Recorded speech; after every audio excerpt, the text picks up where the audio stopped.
Hello, এটা কি Pizza Hut?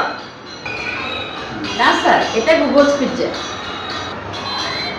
তাহলে কি আমি ভুল নাম্বারে ফোন দিয়েছি?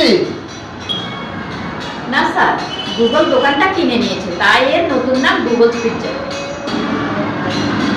ওকে, আমি কি পিৎজার অর্ডার দিতে পারি? স্যার, আপনি সবসময় যে পিৎজার অর্ডার দেন আদৌ কি ওটাই দিবেন?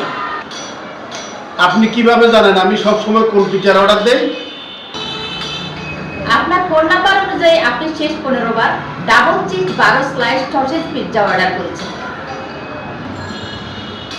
আমি এবারও ওটাই চাই। কিন্তু স্যার, আপনার যেহেতু উচ্চ কোলেস্টেরল রয়েছে, তাই আমি 8 স্লাইস ভেজিটেবল পিৎজা অর্ডার করার পরামর্শ দিচ্ছি। আমার কোলেস্টেরল হাই, এটা আপনাকে কে বললো? সাবস্ক্রাইবার গাইড থেকে। আমাদের কাছে আপনার বিগত 7 বছরের ব্লাড টেস্টের রিপোর্ট আছে।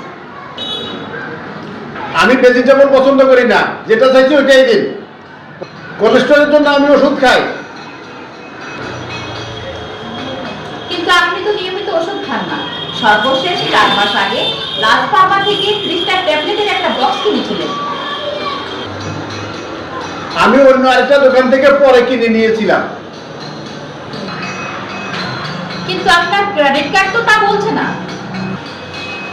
আমি নগদ টাকা দিয়ে কিনেছি। আপনার ব্যাংক স্টেটমেন্ট অনুযায়ী সেই পরিমাণ টাকা আপনি উঠাননি।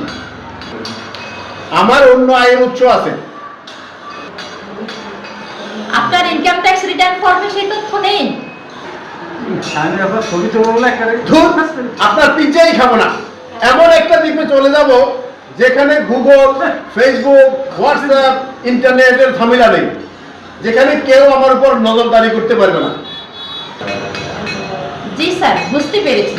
আপনার যাত্রা শুভ হোক, তবে যাওয়ার আগে আপনার পাসপোর্টটি নবায়ন করে নেবেন। 5 সপ্তাহ আগে এটির মেয়াদ শেষ হয়ে গেছে।